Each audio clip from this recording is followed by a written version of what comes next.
We are live. Welcome back to my daily LinkedIn Live. We are also broadcasting into a couple Facebook groups and to our YouTube channel. Make sure you hit the subscribe if you're on YouTube. Really appreciate it. And we are talking about Instagram today. If you are just joining, thank you guys so much for watching. As always, I would love if you commented, where are you watching from? And because it's Monday today, how was your weekend? If you did anything fun this weekend, make sure to post it in the comments. We always appreciate people sharing their positivity and encouraging others. So I'm going to check out my LinkedIn, make sure that we are streaming to LinkedIn. That is where I can check out the comments, is from my phone. StreamYard does not yet have access to LinkedIn Live comments. I'm sure that is coming. You guys, the cool thing about the way technology is moving these days is any feature you're like, oh, I wish that app would really, it's in the works probably already. They're working on it and it's coming sooner than you'd think. Awesome. We got Tiffany. How's it going? Ahmad, how's it going? And Latasha from Houston. Very cool. You know, I actually lived in Dallas, Texas for a year and a half when I was about 7 to 9 years old. And I loved it. I guess my parents hated it, and that's why they moved straight back to Seattle. I've grown up almost my entire life in Seattle. I live now in Spokane, Washington. I've lived here for the past 5 years. But Texas was great. I love Dallas, super flat, no hills. I could ride my bike for miles. And I loved the summer camps. So that's what I remember as a kid. And it, you know, moving around is really hard as a kid. I don't know how many of you guys had that experience of having to either transition to an entirely new city or to different schools. But that was something that I personally found pretty challenging as a kid. And it was something that I think hindered me in terms of my social growth, but pushed me more into some academic learning. And I'm sure that I benefited from it in some ways. Oh, we got some more people on here. Hugo, what's good? I did get LinkedIn Live, Hugo. Thank you so much. James, what's good? And Juan, how's it going? All right, so we're here to talk about Instagram. So if you guys have any questions about Instagram, please feel free to post them now. But I want to talk about that in general.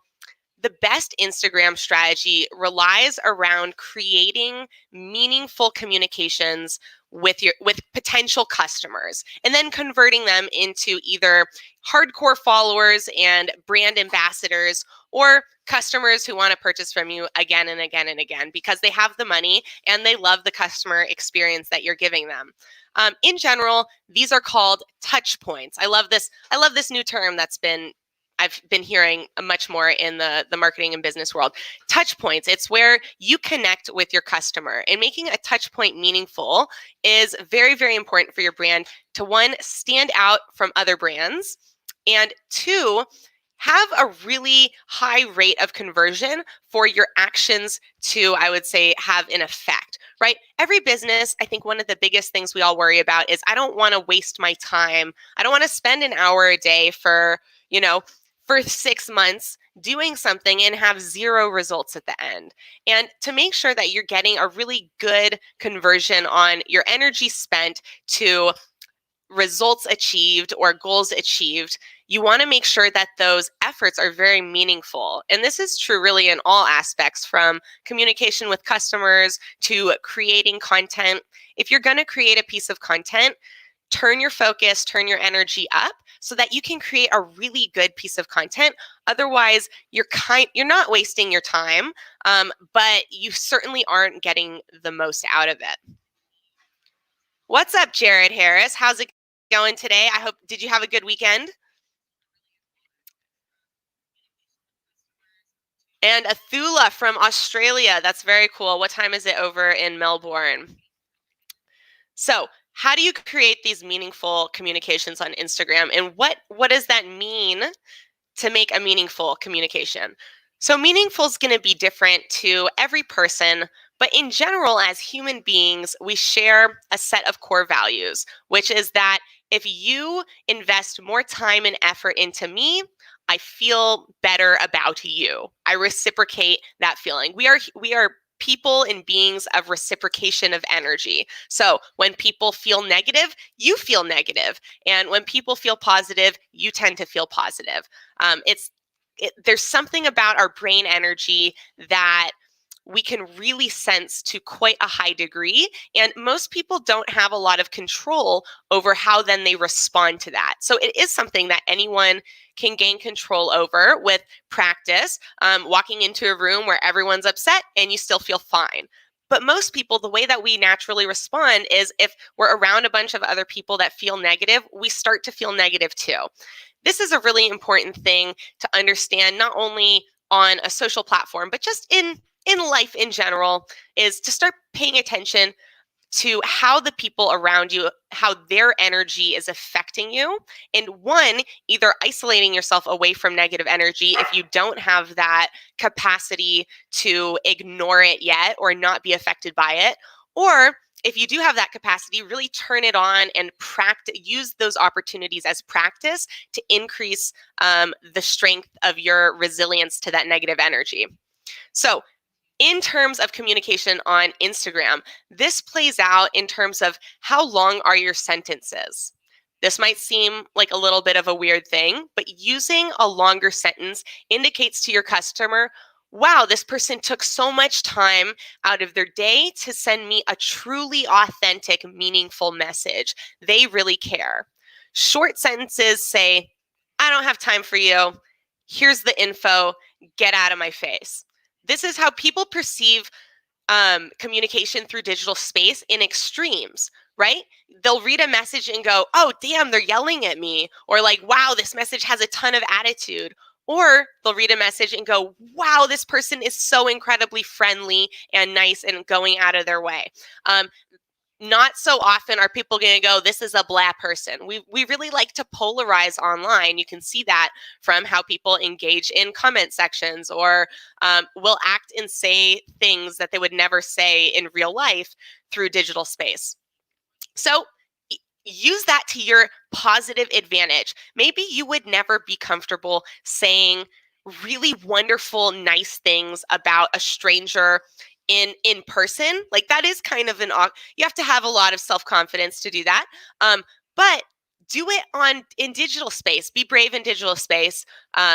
No one can find you. No one knows who you really are, especially if you're behind a brand that has, a lot of product pictures or things like that. But be extra, extra kind. Think of, what could I add to this sentence to make it seem like I just really put all the icing on the cake. And it won't seem inauthentic if you make it authentic to your voice. So what I mean by that is use words that you think in your head. Don't look up other people's words.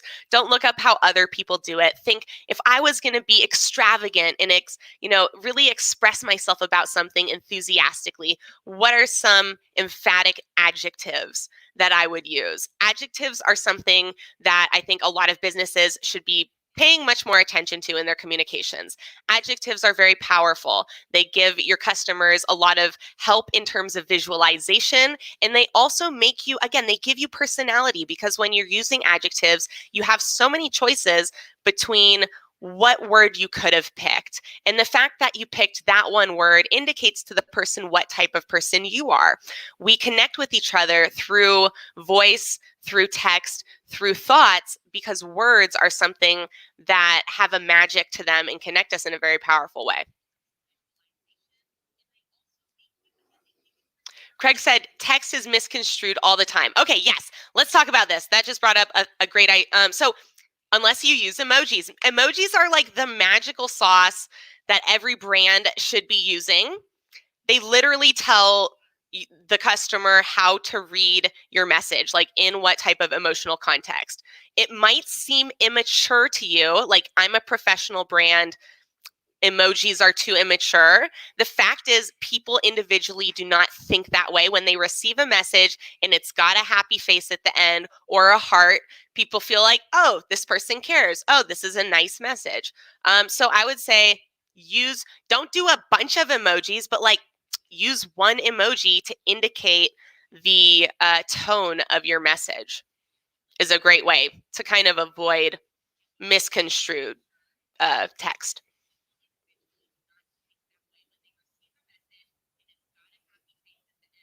Michael, thank you so much for joining. Taylor, That is awesome.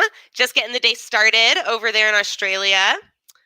Over in the future, I believe. You guys are ahead. And then we got Cindy says, how should I repurpose my LinkedIn content and communication style on Instagram? Great question. Okay, so let's talk about the different audiences that exist on LinkedIn versus on Instagram. And here's one way I like to describe it is that each of these different social media platforms is like a real digital physical space. So the same way that when you go into a restaurant, you feel a certain way walking into the restaurant based on the decor. Same thing when you enter a social media platform, you feel a certain way based on all the digital assets and many, many different things. But there's a decor, so to speak, to digital spaces. LinkedIn has a very formal decor, right? Like you're going in and you're dressed in nice clothes in your suit. You're not going to be loud and rowdy. It's not a sports bar environment. It's business casual, so to speak, where people are talking mostly about business, but also a little bit about personal, making connections and friendships. Instagram is much more like a college dorm. Okay. So it's much more filled with people who don't care how you're expressing that yourself because they want to express themselves too. So it's a place more of self-expression, but also in terms of it's really about people and products and places. So people go on Instagram to look at people, to look at products, and to look at pretty places. And it's all about either tapping into a fantasy or an escape that you want to participate in to get away from whatever's going on in your life, even if it's just like, I'm bored of being in my house, let me look at like a cool video of someone wakeboarding in Jamaica, whatever it is. And then also people really like to shop through Instagram, you guys. There's just a unique kind of environment, the same way that people in college just like to kind of spend money, right? It's not that there's something in particular really they needed to buy or something that was calling their attention so much. It's like, I've got 20 bucks. It's burning a hole in my pocket.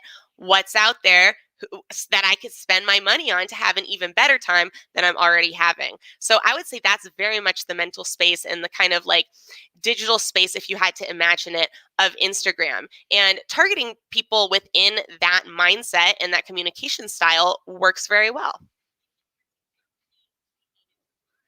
So in terms of how to repurpose the content, I think, take the core subject matter and then say it like you were talking to college kids instead of saying it like you were talking to a business person. Just scrolling through some comments here. Thank you guys all so much for watching. You guys are amazing. I appreciate you all.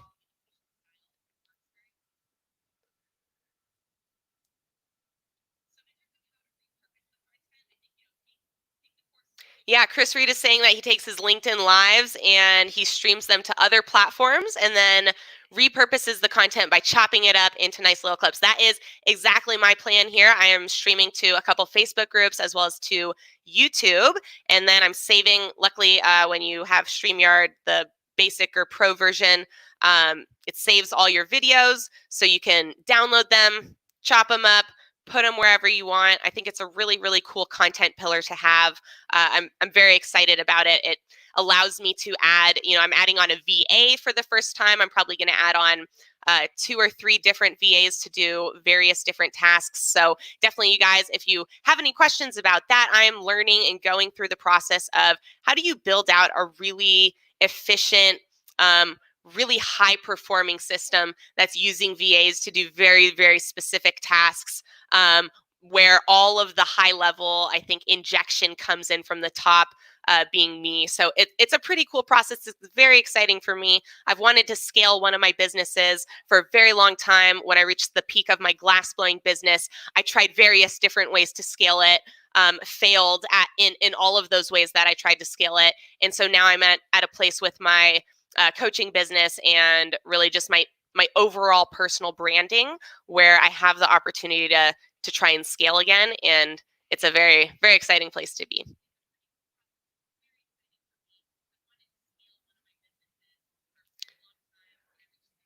Ran or Ron, I'm not sure how I pronounce it, says which hashtags are more powerful than others. So The generalized answer to that, I think, would be micro hashtags. In terms of specifics, like you're going to have to look up what those micro hashtags are in your specific niche or industry. There's several online tools that can help you with that. You can put in one hashtag and it'll suggest a bunch of other ones. I don't know the names of those tools off the top of my head. I am working on compiling some lists of really useful information like that. Like here are some tools for Instagram. Here are some tools for doing research on TikTok. So that's going to be coming here in the future. Definitely follow me here on LinkedIn if you're interested in more of that type of content, useful tools and resources for your social accounts.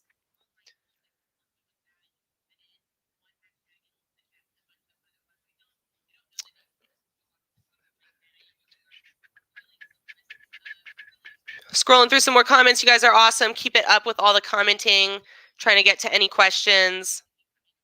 Someone said, can you do a webinar with slides on LinkedIn Live? So yeah, let me show you real quick. Here, I just posted up. You guys can check this out also on my LinkedIn page. I made this guide to monetization on TikTok. I'm going to do my share screen here.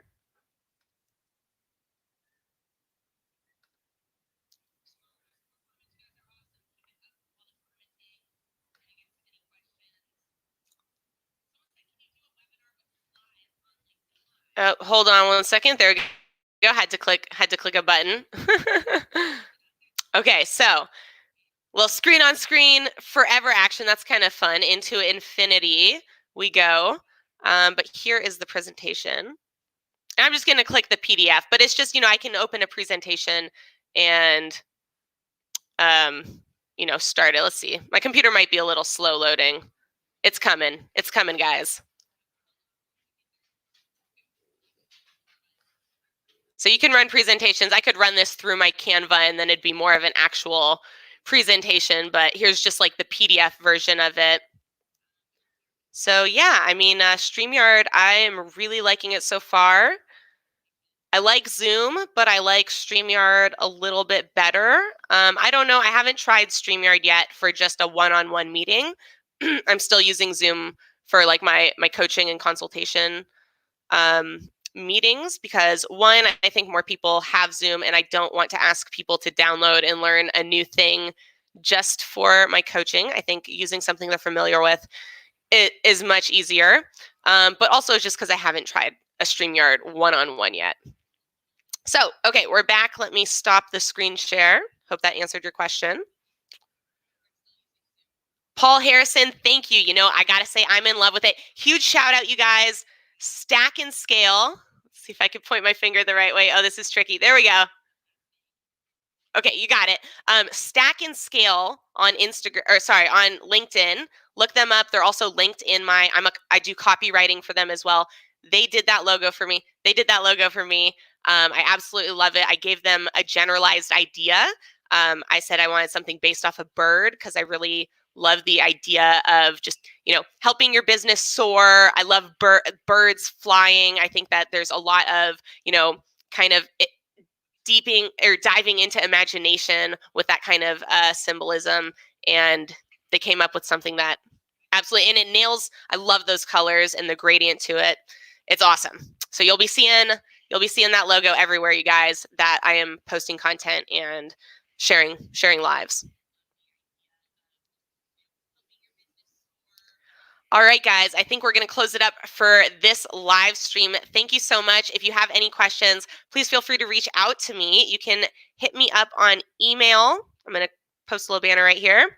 There's my email address. It's monkeyboyarts@gmail.com. You can also hit me up on LinkedIn, TikTok @worldofglass, Instagram @monkeyboyart. I'm also on Instagram @monkeyboyglass. And I have another TikTok account, Joy of Food. So feel free to check out any of those. But the best way to message me is through email or LinkedIn. Hope you guys have a great night. And we'll be doing this again tomorrow, 5 p.m. PST sharp. We are going to start having some guests on here really soon.